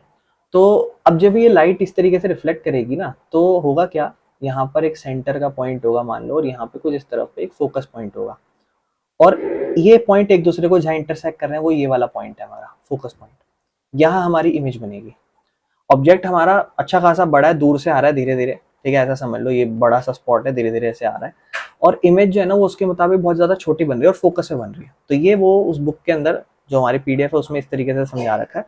मैं आपको प्रेफर करूंगा जो फर्स्ट केस आपने एनसीईआरटी वाला पढ़ा उसी को फॉलो करना। तो क्या होता है, लाइट मान लो सनलाइट आ रही है बहुत ही ज्यादा दूर से, इन्फिनिटी लेवल से, तो रे जो है वो एक पैरेलल ही आ रही है और फिर अपना एक इंटरसेक्शन दिखा रही है, और जिस पॉइंट पे भी मिल रही है वो फोकस पॉइंट है, ये उसको एक्सप्लेन करा हुआ है। और यहाँ चीजें समझ लेना, देखो जो वस्तु आ रही है वो बहुत ज्यादा दूर से आ रही है, ठीक है ना, जो ऑब्जेक्ट है वो बड़ा है, लेकिन जो इमेज बन रही है वो सीधी रियल बनेगी, रियल मतलब जैसी है वैसी, और उल्टी बनेगी और बहुत ही ज्यादा छोटी बनेगी, ठीक है ना। बस इस चीज को समझना। अब हम चलते हैं हमारे सेकंड केस पे, वो हम डायग्राम से समझ लेंगे, ठीक है। अब ध्यान से देखो, अब फर्स्ट केस में हमने इन्फिनिटी पे रखा था, बहुत ज्यादा दूर। अब हम थोड़ा सा इसको आगे लाएंगे, तो मैं आपको चीजें समझा चुका हूँ कि पहले फोकस से बनी, जैसे जैसे आप पास लाते जाओगे इमेज दूर बनती जाएगी या इमेज बड़ी बनती जाएगी। तो अब क्या हुआ, हमने इसको एक फाइनाइट डिस्टेंस पे रखा, अच्छे खासे डिस्टेंस, बहुत दूर नहीं रखा इनफाइनाइट पे। तो वहां से हमने क्या करा, एक लाइन स्ट्रेट लेके गए, तो वो फोकस से होती हुई टकरा रही है। और एक लाइट को हम यहाँ से सेंटर पे ले गए, तो हमें पता है सेंटर से ही वापस आएगी, सेंटर से जाएगी, सेंटर से वापस आएगी। और जिस पॉइंट पे ये जो पैरेलल इस तरीके से गई और ये जिस पॉइंट से गई उसी पॉइंट से आई, तो एक पॉइंट पे एक दूसरे से टकराए हैं। जो पॉइंट जिस पे टकराए हैं वहां पे इमेज बन जाएगी। तो वहां से आप इस जो एक्सिस है उसके बेसिस पे जितना भी लेंथ बन रहा है, इतनी लेंथ का आप एक इमेज बनाओगे। अब देखो ये ए और बी इस तरीके से बना था, और जो इमेज बनेगी वो उल्टी बन जाएगी। आप देखो ये जो इमेज का बन रहा है वो आपको लेफ्ट राइट उल्टा दिखाई दे रहा होगा, मतलब लेफ्ट राइट उल्टा नहीं, अप डाउन, ठीक है ना, अपसाइड डाउन आपको दिखाई देगा, ऊपर का नीचे, नीचे का ऊपर, क्योंकि ये वाला पार्ट ए था इस तरीके से, ये वाला पार्ट बी था, उल्टा इमेज बन के नजर आएगा। ठीक है ना। तो ऑब्जेक्ट जो है ना वो हमने सी के पीछे रखा है, सेंटर के पीछे रखा है, इनफाइनाइट लेवल पे नहीं रखा है, बस सेंटर के पीछे रखा है। तो इस केस में क्या हो रहा है, दो लाइट आ रही है। एक लाइट तो जनरली सीधा पैरेलल आ रही है, फोकस से जाएगी, और एक सेंटर से ही आ रही है, सेंटर से रिफ्लेक्ट करेगी। और इस केस में जो इमेज बन रही है वो कहां बन रही है, सेंटर और फोकस के बीच में। सेंटर आगे जाके आप उल्टा पढ़ोगे, जब आप ऑब्जेक्ट को यहां रखोगे ना तब इमेज सी के पीछे बनेगी। अपोजिट केसेस बनते जाएंगे, ठीक है ना। तो बोलता है इस केस में क्या हो रहा है, इस केस में जो हम देख रहे हैं जो वो बिल्कुल एग्जैक्ट सेम साइड पे, यहाँ शीशा है इसी के सेम साइड पे मिल रही है, लेकिन इमेज हमारी उल्टी बन रही है। इमेज रियल है अभी भी और उल्टी है, लेकिन अभी जो है ना, जो हमारा वस्तु था जो हमने रखा हुआ था उससे थोड़ी छोटी बन रही है। अब आप जब इस शीशे को कनके में देखो, तो देखो जब भी आप शीशे में देखते हो तो आप उल्टे नजर आते हो अपने आप को, और जैसे जैसे आप अपने आप को आगे लाओगे बड़े नजर आने लग जाओगे, जैसे जैसे दूर जाओगे छोटे नजर आने लग जाओगे। तो वही सेम चीज यहाँ पर हुई है, ठीक है ना। इसी चीज को डायग्राम के थ्रू समझा देता हूँ रफली कि हुआ क्या। ये कनकेव मिरर था इस तरीके से, एक हमने, ये हमारा सी है मान लो, ये हमारा एफ है, हमने क्या करा, सी पे रखा, इस तरीके से आया एक लाइट, और एक लाइट ऐसे सेंटर से होती हुई गई, और ये इस पॉइंट पे यहाँ पे एक दूसरे को मिल गए, उल्टी इमेज बनी है। ध्यान रखना कभी भी, आप बस इतना समझ लो, मैं आपको थोड़ा समझाता हूँ, मेरी बात ध्यान से सुनो।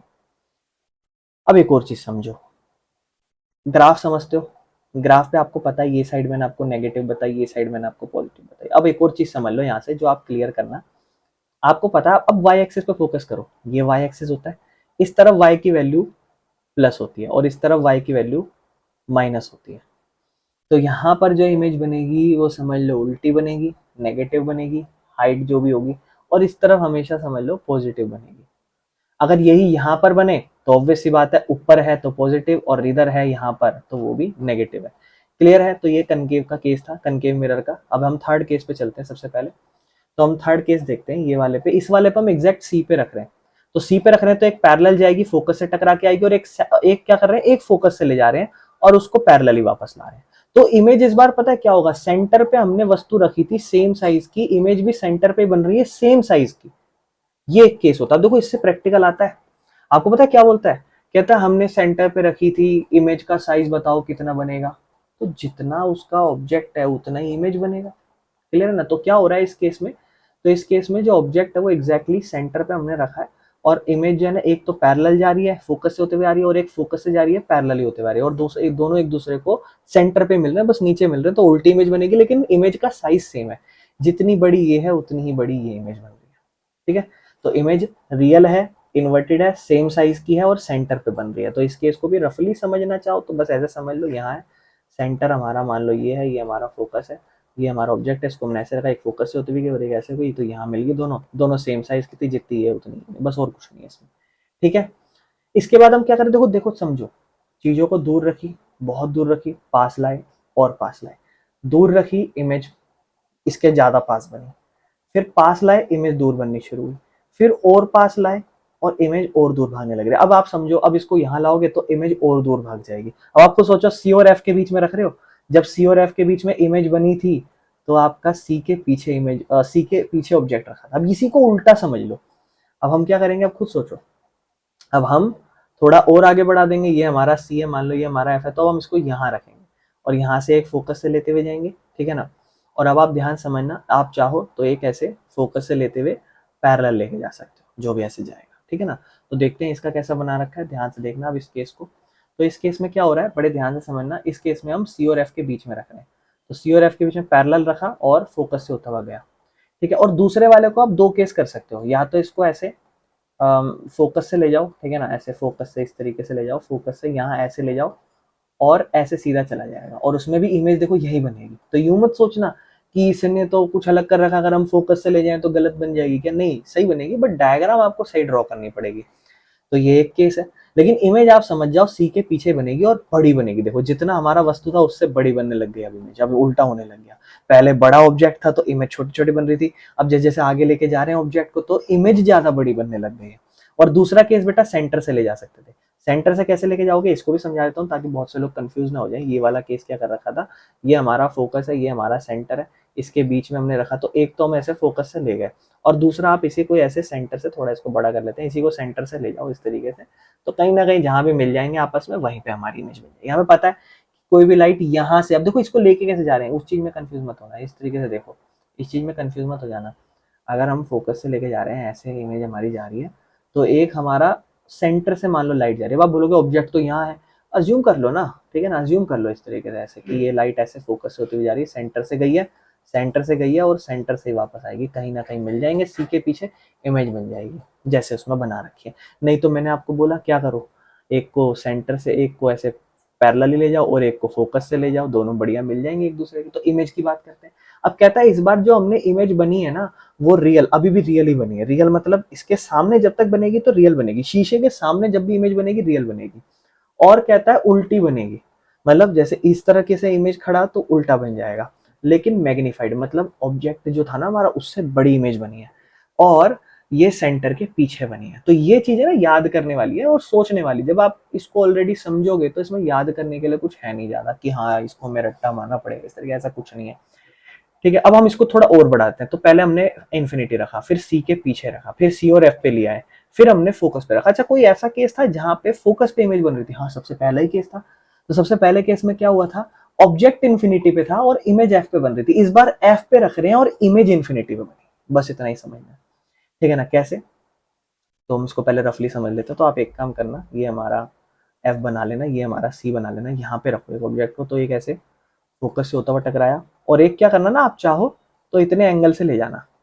अब आपको पता है जितना एंगल ये होगा उतने एंगल से वापसी करा देना।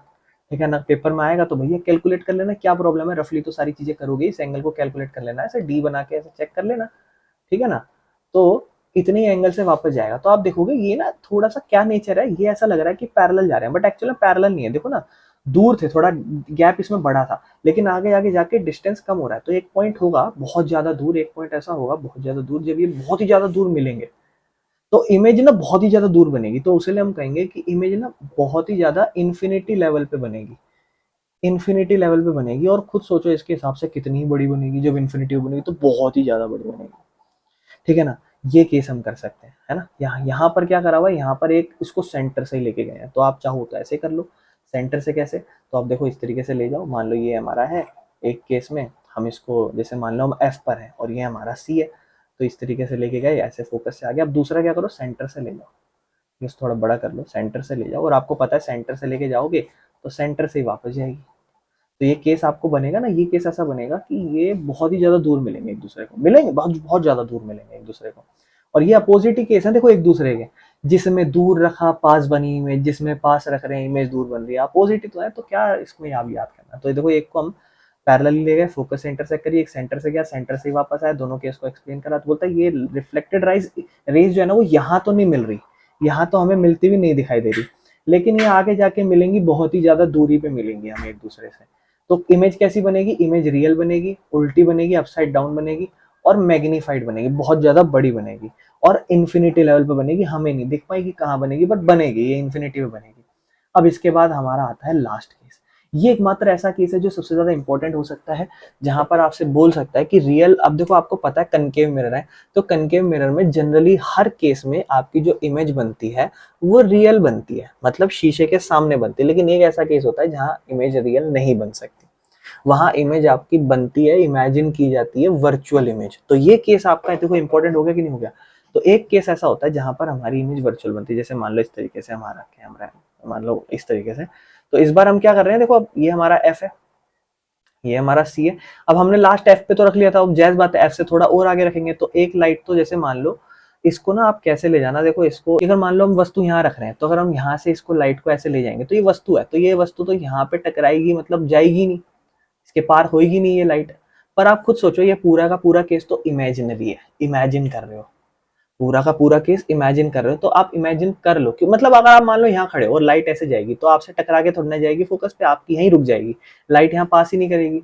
तो आप क्या है ना, इसको इमेजिन कर सकते हो। हालांकि मैं इसके दोनों ही केस समझा दूंगा आपको, आप पहले इमेजिन कर लो कि आप यहाँ खड़े हुए हो और यहाँ से एक लाइट जा रही है, और मान लो अज्यूम कर लो कि फोकस से ऐसे लाइट जा रही है, और दूसरा पर ऐसे जाएगी नहीं, ध्यान रखना क्यों नहीं जाएगी, क्योंकि हम यहाँ खड़े हैं, लाइट पास थोड़ा ना करेगी हमको, लेकिन हम तो ऑलरेडी सारा केस वर्चुअली बना रहे हैं, एक्चुअल में थोड़ा ना शीशे के पीछे हम हैं, पर अज्यूम तो कर रहे हैं ना, वर्चुअल इमेज बन रही है। और दूसरा जाएगा बेटा सेंटर से, इस तरीके से। अब सेंटर से जाएगा तो आपको पता है सेंटर से ही वापस आएगा। अब आप पिछले केस और इस केस में एक डिफरेंस देखोगे कि पिछले केस में भैया ये जो थी ना, इनके गैप तो ना बड़े होते जा रहे हैं, और पिछले केस में इनके गैप कम हो रहे थे, एक टाइम बाद धीरे धीरे लग रहा था गैप छोटे हो रहे हैं, और एक टाइम ऐसा लग रहा था कि इन्फिनिटी पे जाके मिल जाएंगे, लेकिन ये तो कभी भी नहीं मिलने वाले, बहुत ही ज्यादा दूर जा रहे हैं। तो यहाँ पे इसको हमें इमेज तो बना नहीं सकते, तो हम इसको इमेजिन करते हैं कि शायद लाइट जो आ रही है ना यहाँ से, ये जो लाइट आ रही है और यहाँ भी जो लाइट आ रही है, ये शीशे के पीछे से आ रही है, ऐसा इमेजिन किया जाता है कि शीशे के पीछे से आ रही है, कहीं ना कहीं से शीशे के पीछे से आ रही है, और शीशे के पीछे इस पॉइंट से ये लाइट आ रही है, तो इमेज इसकी बिहाइंड द मिरर बनती है, इमेजिनरी या वर्चुअल इमेज आप इसे कह लो, वो इमेज इस केस में बनती है। और इमेज आप खुद सोचो, ए बी था और बना भी ऐसा ही है, उल्टा थोड़ा ना कहोगे आप इसे, एग्जैक्ट उसी साइज का बना है, जितना है उससे बड़ा बना है, और जैसा था वैसा ही बना है, सीधा है तो सीधा ही बना है। तो ये केस होगा। अब देखो दूसरा केस आप क्या समझ सकते हो, दूसरे केस में आप ऐसा समझ लो कि ये हमारा फोकस है, मान लो यहाँ पे हम खड़े हैं, ये हमारा फोकस है, और मान लो ये हमारा सेंटर है, तो हमने फोकस और पोल के बीच में रखा है, तो एक लाइट ऐसे जाएगी, ऐसे मत ले जाओ अब इस लाइट को, अब इस लाइट को, एक लाइट को क्या करो, इस तरीके से ले जाओ, क्योंकि यहाँ पे इतने एंगल से रिफ्लेक्शन हो जाएगा, ठीक है ना, ये आप बना सकते हो, ठीक है ना, इसी तरीके से। तो एनसीईआरटी में भी यही दे रखा है, तो यही बनाना, ठीक है ना, इतने एंगल से ले जा रहे हो, इतने एंगल से वापस कर रहे हो, लेकिन दूसरा सेंटर से ले जाना, दूसरा ऐसे सेंटर से ले जाना, और आपको पता है सेंटर से ही वापस हो। और देखो मेरी रफ डायग्राम है, इसलिए आप समझ नहीं पाओगे, ये जो डिस्टेंस है थोड़ा सा फील कर लो कि बढ़ते जा रहा है, और पीछे ऐसा समझ लो कि मिलते जा रहा है, ऐसा समझ लो, इमेजिन कर लो कि पीछे मिल रहा है कहीं पे। तो ये हमारी वस्तु थी और इमेज पीछे बन रही है, तो रियल तो है नहीं, उल्टी इमेज है, पीछे इमेज, शीशे के पीछे किसी चीज को देख थोड़ ना सकते हो आप, इमेज मिलेगी ही नहीं वो एक्चुअल में। तो इस केस में क्या हो रहा है, इस केस में जो ऑब्जेक्ट है पी और एफ के बीच में हमने रखा है मिरर के बहुत ज्यादा पास, और यहाँ से दो रे बनाई है, तो दो रे में आप एक काम करना, एक वाली को तो ऐसे बोलना कि पोल से इंटरसेक्ट कर रही है, ठीक है ना, ये पैरेलल वाली मत बोलना, एक कह देना पोल से इंटरसेक्ट कर रही है, और दूसरी वाली सेंटर से जा रही है, तो पीछे कहीं ना कहीं इमेज बनेगी। अब पीछे यूं मत बनाने लग जाना पीछे सेंटर वेंटर है, पीछे फोकस है, नहीं नहीं, हम ये हमारा यहाँ पे सेंटर फोकस आगे ही बनता है, लेकिन इमेज हमारी पीछे कहीं ना कहीं बन रही है, एक्चुअल में मिलती नहीं है। तो हम इसको इमेजिन करते हैं कि शीशे के पीछे से लाइट आ रही है, इसका मतलब शीशे के पीछे इमेज बन रही है इनकी, और इमेज यहाँ पे वर्चुअल है, रियल नहीं बनेगी, ये आप कभी देख ही नहीं सकते इस इमेज को, और ये इमेज इरेक्ट होती है। अब इसमें यहाँ पे आप ये दो वर्ड के बीच में डिफरेंस जानोगे, एक वर्ड होगा बार बार यूज होगा इरेक्ट, और बेटा एक वर्ड होगा बार बार यूज होगा इन्वर्टेड। इन्वर्टेड मतलब उल्टा, सीधा है तो उल्टा दिखाई दे रहा है, अब यहाँ पर इरेक्ट है, मतलब जैसा ऑब्जेक्ट था वैसा ही खड़ा हुआ नजर आ रहा है, सीधा था सीधा ही खड़ा हुआ, इरेक्ट, ठीक है ना।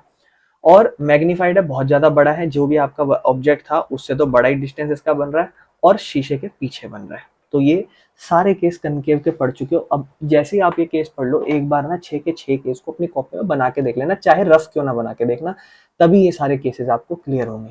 क्लियर है? तो मुझे उम्मीद है आपको ये सारे केस समझ में आ चुके हैं। अब इसका एक समरी पढ़ लेते हैं। अब देखो फर्स्ट केस जो है फिफ्थ वाले का अपोजिट है, इन्फिनिटी पे रखा फोकस पे बना, फोकस पे रखा इन्फिनिटी पे बना, रियल इन्वर्टेड रियल इन्वर्टेड, यहाँ इसका अपोजिट हो जाएगा। देखो जब आपने ऑब्जेक्ट रखा तो वो बड़ा था, इमेज जो बनी वो बहुत ज्यादा छोटी बनी। अब यहाँ आपने ऑब्जेक्ट तो ठीक ठाक रखा लेकिन इमेज उससे बड़ी बन गई, तो उल्टा केस।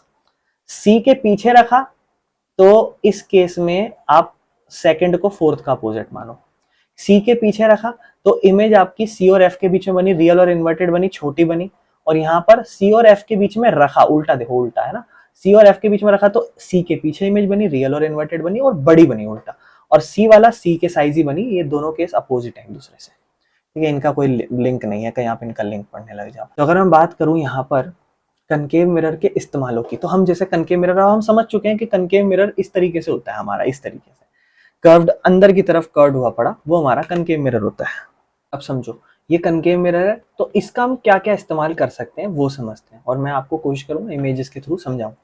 देखो एक तो जो आप शेविंग के लिए या मेकअप मिरर के लिए इस्तेमाल करते हो, क्यों आप देखो एक चीज समझ चुके हो आप कि जैसे ही आप कनकेव मिरर में पास आते हो तो इमेज बड़ी बनने लग जाती है, भले ही उल्टी बन रही है लेकिन इमेज बड़ी बनती है। तो आपको बड़े कोई चीज के लिए जूम करना है, बड़ी चीज देखनी है। जैसे मतलब आप अगर मान लो मैं इसको पास ला रहा हूँ और मैं इस चीज को देखना चाहता हूँ बारीकी से बड़ी दिखाई दे, तो अब मैं नॉर्मल शीशा लाऊंगा प्लेन मिरर, तो मैं जितना हूं उतना ही दिखाई देगा प्लेन मिरर में। तो प्लेन मिरर तो एग्जैक्ट साइज दिखाता है, लेकिन अगर मैं कनकेव लाऊंगा तो जैसे जैसे मैं इसको पास करूंगा कनकेव मिरर बड़ा करके दिखाएगा। तो हम अगर हम लार्जर इमेज देखना चाहते हैं, बड़ी इमेज देखना चाहते हैं, तो हम इसका शेविंग के लिए इस्तेमाल करते हैं, मेकअप मिरर का इस्तेमाल करते हैं। मैं आपको दिखाता हूँ, देखो कनकेव कनकेव मिरर का। देखो ये हमारे भैया जी जो इस्तेमाल कर रहे हैं, आप ध्यान से देखो इस तरीके से। ये जो मिरर इन्होंने यूज कर रखा है ये कनकेव मिरर है, और कनकेव मिरर हमें क्या दिखा रहा है कि उसका साइज बड़ा नजर आ रहा है। तो when your face is close to concave mirror between pole and focus it forms virtual. ठीक है ना। अब देखो जब आप उसको अब आप एक चीज समझ चुके हो, छठा केस बिल्कुल लास्ट वाला, कि आप बहुत ही ज्यादा पास लिया होगे तो इमेज ना वर्चुअल बनेगी। और आपको पता है कि आप जब अपने आप को यहाँ देखोगे तो आप शीशे में देख पाओगे अपने आप को, और शीशे में जब आप देख पा रहे हो तो शीशे में तो वर्चुअल इमेज बनती है, आप रियल में तो हो नहीं शीशे के पीछे। तो इसीलिए समझो कि ये बिल्कुल लास्ट वाला केस था। तो इस तरीके से, और मान लो ये फोकस वाला नहीं बनाते, तो लास्ट वाला जो केस था वो इस तरीके से मान लो कि ये हमारा फोकस है और एक तरीके से इस तरीके से, और यहाँ सेंटर से आएगी, सेंटर से जाएगी, तो ये तो मिलेंगे नहीं कभी। तो इमेजिन करते हैं कि हाँ हम शीशे में यहाँ से देख पा रहे होते हैं अपने आप को बड़ा, कि अरे देखो इतना सा मेरा हिस्सा देखना है मुझे और इतना बड़ा मुझे इसमें मैग्नीफाइड होकर दिखाई दे रहा है, और वर्चुअल है, रियल नहीं है। तो आप जब इस चीज को समझो कि आप सोचो कि अरे यार वर्चुअल इमेज क्यों बनेगी, हम तो सोच के आए हैं कि रियल इमेज बनती है। पर कनकेव मिरर का आपने छठा लास्ट केस पढ़ा है ना, एक्सेप्शन, तो वो वर्चुअल इमेज बता रहा है। और अपराइट मतलब सेम साइज का ही दिखाता था और बड़ी इमेज दिखाता था, क्योंकि मैग्निफिकेशन जो होता है ना वो छोटे छोटे फेशियल डिटेल्स को बड़ा दिखाता है, इसीलिए लोग इसका यूज करते हैं।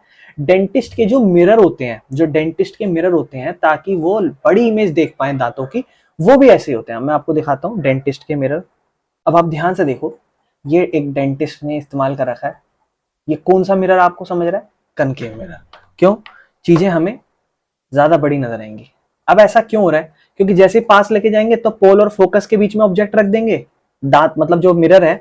अब देखो जैसे यहां मान लो एक बंदे के दांत है, मान लो यहां दांत है, ये मान लो एक दांत है, ये हमें चेक करना है। तो मैं, ये मिरर है, इस मिरर को जितना इसके पास लेके जाऊंगा, तो इस मिरर को मैं जितना, ये कनकेव मिरर है मान लो इस तरीके से, जितना मैं इस दांत को उसके पास लेके जाऊंगा तो मुझे पता है अब जो इमेज बन जाएगी वो धीरे धीरे वो कनकेव इमेज। जब आप देखो कनकेव मिरर को दूर करते हो तो आपको एक इमेज ढंग से नजर नहीं आ रही होती, भले वो रियल इमेज बनती है बट ढंग से नजर नहीं आती। तो अब जब इसको दांतों को आप पास लेके जाओगे तो आप इमेजिन करोगे कि जो इमेज बन रही है शीशे के अंदर कनकेव मिरर में, ये वर्चुअल इमेज बन रही है। तो वर्चुअल इमेज क्यों बन रही है इस चीज को जरूर क्लियर करना है, ये हम एक्सेप्शन वाला केस पढ़ रहे हैं। तो ये डेंटिस्ट को अलाउ करता है कि कोई कैविटी या क्रैक हो दांतों में तो वो हम अच्छे से देख सके उस मिरर का यूज करके। बाकी टॉर्चेस, हेडलाइट या सर्च लाइट, जो भी टॉर्चेस होती हैं या हेडलाइट्स होती हैं उसमें इसका यूज किया जाता है। इसको भी मैं दिखाता हूँ। फिर इस फिगर को ध्यान से देखना, ये आपको फिगर दिख रहा होगा, टॉर्चेस आपको दिख रही है। अब आप इस टॉर्च के इस वाले पार्ट को देखो बड़े ध्यान से, इस वाले पार्ट को, इस वाले पार्ट को, एक सेकेंड, इस वाले पार्ट को देखो। ये वाला जो पार्ट है, ये जो हल्का सा शाइनी हो रहा है, ध्यान से देखो इस वाले पार्ट को जो शाइनी हो रहा है जिसपे एरो हो रखी है ब्लू ब्लू, इस पार्ट को अगर हम जूम करें और यहाँ देखें तो हमें ये इस तरीके से नजर आता है। शाइनी पार्ट मतलब ऐसा लग रहा है कि कोई स्टील की कोई बर्तन है ना, ये वाला पार्ट। ये इसे रखा जाता है। इसे क्यों ऐसा रखा जाता है? क्योंकि हमें पता है ये यही सेम टॉर्च लाइट में भी, हेडलाइट में भी, सर्च लाइट में भी, हर जगह इनका इस्तेमाल होता है ताकि स्ट्रॉन्ग फोकस बने लाइट की बीम्स का, स्ट्रॉन्ग फोकस बने। क्या होता है, इन दिस डिवाइस बल्ब को प्लेस करा जाता है फोकस के पास। मतलब ये जो मान लो ये मिरर है कहीं पे, इस तरीके से मिरर फैला हुआ है, तो बल्ब को जो लाइट है उसको हम फोकस के पास लगा रहे हैं। तो हम फोकस के पास लगाएंगे। अब आप खुद लॉजिक लगाना, आप मान लो ये हमारा टॉर्च है और ये हमारे टॉर्च में यहाँ पर बल्ब है, और ये हमारा ओपनिंग पार्ट है, जो ये पूरा पार्ट जैसे मान लो ये कनकेव मिरर का पार्ट है, ये पूरा कनकेव मिरर है चारों तरफ। तो इसको हमने फोकस पे रखा। अब हमने इसको फोकस पे रखा, ध्यान रखना, अगर मैं इसको फोकस पे रख रहा हूं तो इसकी लाइट जब निकलेगी तो वो कनकेव मिरर को हिट करेंगी फोकस से। तो आप पढ़ चुके हो फोकस का केस, जब भी कोई फोकस से लाइट हिट करेगी कनकेव मिरर को, जब भी कोई फोकस से लाइट हिट करेगी कनकेव मिरर को, तो वो रिफ्लेक्ट कैसे करती है? स्ट्रेट, स्ट्रेट रिफ्लेक्ट करती है, पैरेलल रिफ्लेक्ट करती है। तो लॉजिक समझ रहे हो? जब इससे टकराएगी फोकस से होती हुई तो स्ट्रेट रिफ्लेक्ट करेगी, स्ट्रेट रिफ्लेक्ट करेगी, इस तरीके से स्ट्रेट रिफ्लेक्ट, मतलब लाइट ऐसा समझ लो ये स्ट्रेट रिफ्लेक्ट करेगी इस तरीके से। तो अब ध्यान से देखो, तो जब जो लाइट की रे है उसको बल्ब पे जैसे ही वो हिट करती है, लाइट की जो रे जैसे ही hit the bulb hit the mirror, तो वो सरफेस जो है ना वो रिफ्लेक्ट करता है parallel rays due to mirror shape, mirror की शेप, और इसलिए पावरफुल और फोकस लाइट हमें निकलती हुई दिखाई देती है। और जो पैरेलल लाइट है, जो पैरेलल लाइट, अब आप खुद सोचो, जब वो हमें हमें पता है जी कि कोई लाइट फोकस से निकलती है तो वो पैरेलल रिफ्लेक्ट करती है, और पैरेलल रिफ्लेक्ट करेगी तो क्या वो भटकती हुई दूर फैलेगी क्या? नहीं, वो सीधी जाएगी ताकि वो फैले ना चारों तरफ और लंबे दूरी तक भी उसको ट्रेवल कर पाए। इसलिए हम लास्ट जो है अंधेरे में भी डार्क चीजें देख पाते हैं। तो देखो कितना बढ़िया हमें चीज है कि यूज समझने भी है कि कैसे कैसे एक्चुअल में होते हैं। ठीक है, चलो, तो मुझे उम्मीद है ये चीज भी आपको क्लियर हुई होगी। अब इसके बाद आगे चलते हैं नेक्स्ट पार्ट पे। डॉक्टर का जो हेड मिरर है ये भी कनकेव मिरर है। तो to focus light only on to the body parts like nose, ear, throat, तो डॉक्टर जो होते हैं ना वो हेड मिरर यूज करते हैं और वो कनकेव मिरर यूज करते हैं। तो बड़े ध्यान से समझना, इसमें क्या होता है, अब जो डॉक्टर है वो अपने पास लगा के रखते हैं अपने माथे पे से, और जैसे ही इसको यूज करते हैं तो मान लो एक आंखों के सामने ऐसे लगा लिया। इस केस में हम क्या देख रहे हैं कि जब लाइट पैरेलल आ रही है तो वो फोकस पॉइंट से कन्वर्ज होगी। तो जैसे मान लो मेरे सामने कोई पेशेंट है, यहाँ पर वो ऐसे बैठा है और यहाँ पर डॉक्टर है, और डॉक्टर ने यहाँ पे लगा रखा है इस मिरर को, कनकेव मिरर को, तो लाइट यहाँ से फॉल करेगी उस पर, पैरेलल ही आ रही है। और मुझे मान लो यहाँ किसी के कान में कुछ चेक करना है क्या प्रॉब्लम नहीं है, तो ये जैसे ही आएगी तो मुझे पता है एक फोकस पॉइंट पे सारी लाइटें टकराएंगी, एक फोकस पॉइंट पे सारी लाइटें आएंगी, इसे फोकस पॉइंट पे टकराएगी। तो मैं क्या करूंगा, इस मिरर को ऐसे एडजस्ट करूंगा कि फोकस पॉइंट ना इसके कान पर जाए, ताकि सारी लाइट का फोकस इसके कान पर हो और मैं अच्छे से देख पाऊं कि क्या कमियां हैं इसके कान में, क्या चीजें हो रही हैं।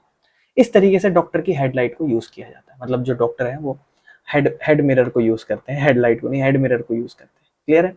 चलो, बाकी टीवी के जो डिश एंटीनाज होते हैं आप देखते हो उसके सामने कुछ लगा हुआ होता है, तो ये भी यहाँ पर भी ये यूज होता है, ताकि इसको इसमें जो डिश यूज करी जाती है वो भी कनकेव होती है इस तरीके से, ठीक है ना, मतलब ऐसे समझ लो कनकेव होती है, और उसके सामने ऐसे एंटीना लगा होता है ताकि सारी लाइट आए, पैरेलली आएंगी सनरे, सारी लाइट आएगी, या फिर जो जितने भी एंटीना से सिग्नल आ रहे हैं जितने भी सारे, वो सारे इस प्रिंसिपल फोकस पे टकराएंगे सारे। और प्रिंसिपल फोकस को कहाँ एडजस्ट किया गया होगा, उस प्रिंसिपल फोकस को एडजस्ट किया गया होगा बिल्कुल उसके फोकस पॉइंट पे। यानी कि अगर मान लो एक एंटीना है, अब ध्यान समझना, जैसे मान लो ये एक एंटीना है, ठीक है, और ये कनकेव है, और इसके सामने हमने रखा हुआ है यहाँ पर ये जहाँ से सिग्नल पूरा ट्रांसफर होगा टीवी पे, तो सारी वो जो रेज आएंगी वो इस पे ऐसे पैरेलली आएंगी और सब फोकस पे होते हुए टकराएंगी, सब फोकस पे होते हुए टकराएंगी।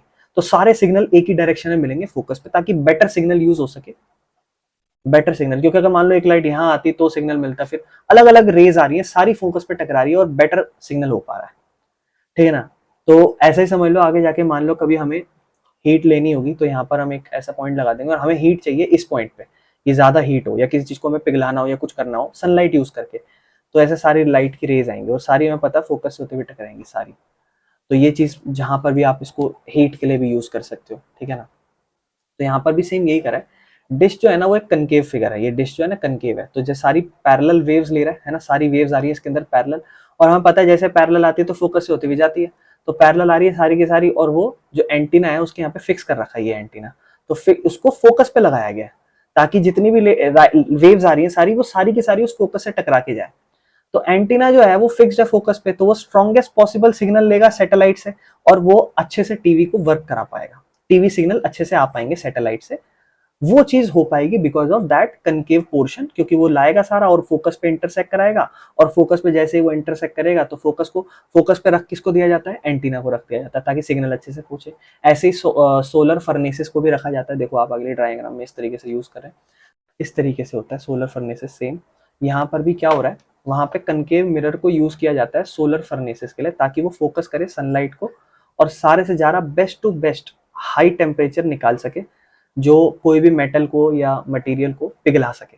तो मुझे क्या करना है, जैसे मान लो ये सोलर फर्नेसेस है और यहाँ पे मुझे इस चीज को किसी मेटल को पिघलानी है, मैंने वो मेटल रख दिया, सारी सन की रेज आएंगी फोकस होती जाएंगी, सन की रे आएंगी फोकस है, सन की रेस फोकस है, फोकस है, तो इसको वो पिघला देंगी क्योंकि सारी हीट इसी पॉइंट पर चली जाएगी रिफ्लेक्ट होके, कहीं इधर उधर नहीं बट रही सब। तो देखो ना कनकेव कनकेव मिरर के क्या क्या यूज किए जा रहे हैं, कनकेव पोर्शन के, कनकेव फिगर के। तो एक बड़ा सा कनकेव मिरर यूज किया जाता है फर्नेसेस के लिए, ताकि वो सन को फेस करे और सारी लाइट उस पर आए पैरेलली, और सारी पैरेलल लाइट आए तो वो फोकस से होते हुए गुजरे, और जैसे ही फोकस से होते हुए गुजरेगी तो वहां पर जो एग्जैक्ट फोकस पॉइंट होगा वहां पे टेम्परेचर बहुत ज्यादा हाई हो जाएगा। और ध्यान रखना इसे मेल्ट करने के लिए, जैसे मान लो स्टील की इंडस्ट्री है वहां पर इसे इस्तेमाल किया जाता है अगर स्टील पिघलाना हो।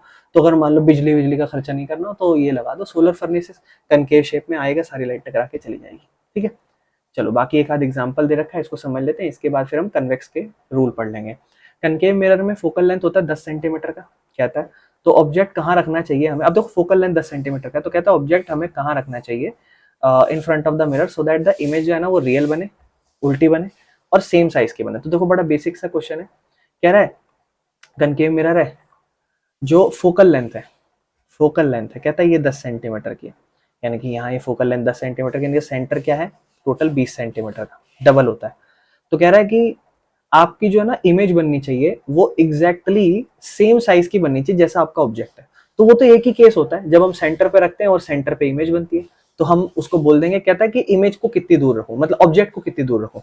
तो इमेज भी यहीं बनेगी, ऑब्जेक्ट भी यहीं रखना पड़ेगा, और हमें पता है फोकस 10 था तो रेडियस टोटल 20 हो जाएगा, यानी कि ऑब्जेक्ट को भी 20 सेंटीमीटर पे रखो और उसकी इमेज भी 20 सेंटीमीटर बन जाएगी, क्योंकि फोकल लेंथ कितना है 10, तो रेडियस कितना हो जाएगा 10 का डबल 20 सेंटीमीटर। उसने बोला है कि सेम इमेज का केस कौन सा होता है, तो हमें पता है ना, यहाँ पे हम रखते हैं एग्जैक्टली ऐसे आती है, पैरेलल इंटरसेक्ट करती है, पैरेलल आती है इंटरसेक्ट करती है, बस खत्म, और क्या क्लियर है।